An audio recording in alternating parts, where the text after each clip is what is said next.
নমস্কাৰ বন্ধু বান্ধৱীসকল, নতুন এটা চেনেললৈ আপোনালোকক স্বাগতম জনাইছোঁ।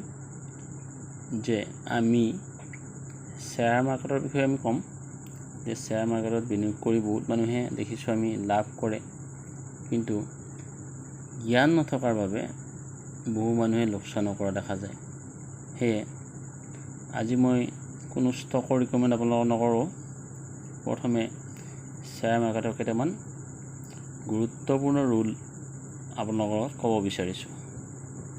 এই ৰুলকেইটা আমি ওৱান বাই ওৱান মই কৈ যাম, আপোনালোকে শুনিব, যাতে আপোনালোকে শ্বেয়াৰ মাৰ্কেটত যদি আপোনালোক নতুন তেতিয়াহ'লে আপোনালোকৰ বহুত কামত আহিব। এতিয়া ৰুল নাম্বাৰ 1 ক'ব বিচাৰিছোঁ। ৰুল নাম্বাৰ 1ত আপোনালোকে কি কৰিব যে নজনাকৈ কোনো শ্বেয়াৰ আপোনালোকে নিকিনিব।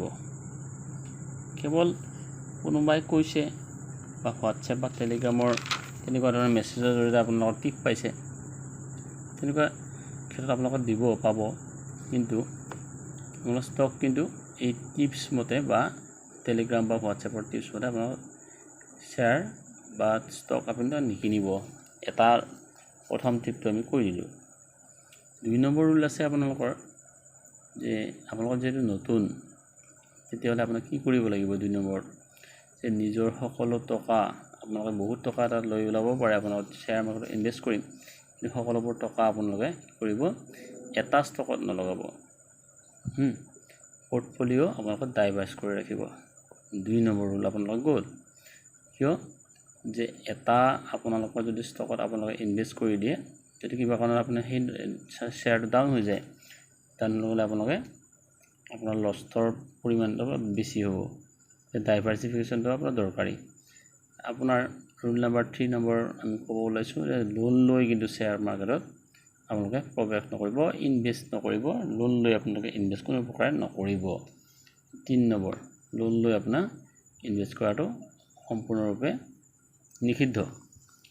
নেক্সট আমাৰ 4 নম্বৰ আমাৰ ৰুলটোলৈ যদি যাব লাগে, ইণ্টাৰডে আৰু FNO এই দুটা বস্তু মনত ৰাখিব দেই। ইণ্ট্ৰাডে আৰু FNO নতুন মানুহৰ কাৰণে বহুত বহুত বহুত ডেঞ্জাৰাছ বস্তু। এইটো নতুন মানুহৰ কাৰণে এইটো বহুত ডেঞ্জাৰাছ, এইটো সাৱধানে কিন্তু ইণ্টাৰডে আৰু আপোনালোকে FNOত আপোনালোকে নাজানাকৈ কিন্তু ইনভেষ্ট নকৰিব। এতিয়া কথা হ'ল, প্ৰথমে আপোনালোকে ডেলিভাৰী ইনভেষ্টমেণ্ট আৰু মাৰ্কেট বেচিক্সটো আপোনালোকে বুজি লওক। কি হয় আপোনালোকে মাৰ্কেট বেচিক্স বা ডেলিভাৰী আপোনাৰ ইনভেষ্টমেণ্টটো কি বস্তু, এই বস্তু বুজি লওক। তাৰপিছত আপুনি আগবাঢ়ক। প্ৰথমতে কিন্তু আপোনালোকে নাজানাকৈ ডেলিভাৰী বা মাৰ্কেট বেচিক নুবুজাকৈ একো নকৰিব। নেক্সট আপোনাৰ ৰুল নাম্বাৰ 5 আহিলে আমাৰ ষ্টক কিনাৰ আগত আপুনি কি কৰিব লাগিব। ষ্টক কিনাৰ আগতে আপুনি কোম্পানীৰ বেচিক্স, মূলতঃ কি কোম্পানী বেচিক্স বুলি কওঁতে আপোনাৰ কিমান ডেট আছে, প্ৰফিট কি, ROE কেনেকুৱা ধৰণৰ হয়, আৰু ভেলুৱেশ্যন, এই বস্তু চাই ল'ব আপোনালোকে। এইখিনি নকৰাকৈ আপোনালোকে কোনো প্ৰকাৰে শ্বেয়াৰ মাৰ্কেটত নোসোমাব, বুজিলেনে। এতিয়া আপোনালোকে এটা কাম কৰিব যে ছামাৰাইজত মই এটা কথা ক'ব খুজিছোঁ, ছামাৰাইজ কৰিম আমি, যে মই 5টা পইণ্ট অলৰেডি কৈ দিলোঁ। যিহেতু 5টা পইণ্ট আমি কৈ দিলোঁ, এই 5টাটো আপোনালোকে গল্ডেন ৰুলছ হিচাপত আমি ল'ব পাৰে। Golden rules of share marketing এনেকুৱা ধৰণৰ যদি কয়, মই 5টা আজি ক'ম। আপোনালোকে যদি ভাল পায় ভিডিঅ'টো, নেক্সট টাইম আপুনি যদি আপোনালোকে কমেণ্ট কৰে, তেনেকুৱা লাইক কৰে, তেনেহ'লে নেক্সট আমি আগবাঢ়িব পাৰিম। এতিয়া গল্ডেন ৰুলছ আপোনালোকে চাওক। গল্ডেন ৰুলছ কেইটা হৈছে আপোনাৰ আগত যিকেইটা কৈছিলে সেইকেইটাকে আপুনি মই ভালদৰে কৈছোঁ, ৰিভাইজ কৰি দিছোঁ যে গল্ডেন ৰুলছ হিচাপত নাম্বাৰ 1 গল্ডেন ৰুলছ, জ্ঞান নথকাকৈ ষ্টক কিনিব নালাগে।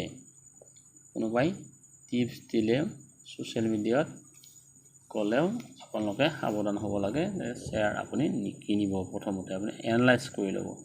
নাম্বাৰ 2 গল্ডেন ৰুলছ, সকলো টকা আপোনালোকে এটা শ্বেয়াৰতে লগাই নিদিব।